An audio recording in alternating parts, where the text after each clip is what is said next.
అగ్రరాజ్యం అమెరికా దౌత్య ముఖచిత్రం వేగంగా మారుతోంది. గతంలో విదేశాంగ మంత్రులు అంటే ప్రపంచవ్యాప్తంగా పర్యటిస్తూ శాంతి చర్చలు, అగ్రరాజ్యాల మధ్య ఒప్పందాలు కుదుర్చుకోవడంలో బిజీగా ఉండేవారు. కానీ ప్రస్తుత డొనాల్డ్ ట్రంప్ ప్రభుత్వంలో సీన్ రివర్స్ అయింది. విదేశాంగ మంత్రి మార్కో రూబియో విదేశీ పర్యటనల కంటే వైట్ హౌస్లోనే ఎక్కువ సమయం గడిపేస్తున్నారు. ఇరాన్తో చర్చలు సాగుతున్నా, ఉక్రెయిన్ గాజా యుద్ధాలు కొనసాగుతున్నా ఆయన ఎందుకు మౌనంగా ఉంటున్నారు?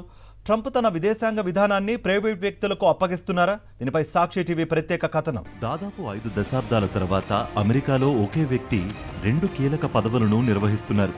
విదేశాంగ మంత్రిగా బాధ్యతలు చేపట్టిన మార్కో రూబియో అదే సమయంలో వైట్ హౌస్ జాతీయ భద్రతా సలహాదారుగా కూడా కొనసాగుతున్నారు.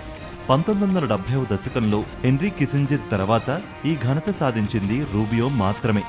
సాధారణంగా విదేశాంగ మంత్రులు ప్రపంచ దేశాల చుట్టూ తిరుగుతూ ఉంటారు. గతంలో యాంటనీ బ్లింకన్ 4 నెలల్లోనే డజన్ల కొద్దీ నగరాలు పర్యటించారు. కానీ రూబియో ఈ ఏడాది కేవలం 6 నగరాలకే పరిమితమయ్యారు.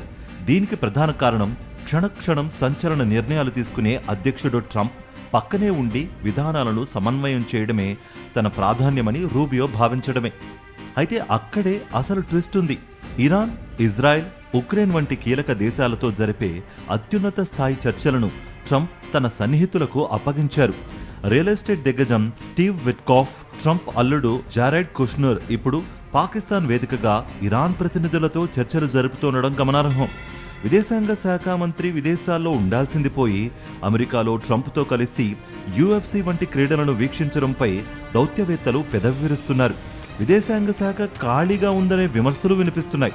అయితే వైట్ హౌస్, విదేశాంగ శాఖ మధ్య సమన్వయం పెంచడానికే ఈ వ్యూహమని రూబియో వర్గం వాదిస్తోంది. మొత్తానికి అమెరికా విదేశాంగ విధానం ఇప్పుడు పాత పద్ధతులకు స్వస్తి పలుకుతోంది. ఓవైపు ప్రైవేట్ దూతలు చర్చలు జరుపుతుంటే మరోవైపు రూబియో వైట్ హౌస్ నుంచి చక్రం తిప్పుతున్నారు.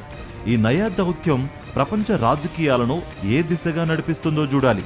ట్రంప్ ప్రభుత్వంలోని ఈ వినూత్న మార్పులు ప్రపంచ శాంతిపై ఎలాంటి ప్రభావం చూపుతాయో వేచి చూద్దాం.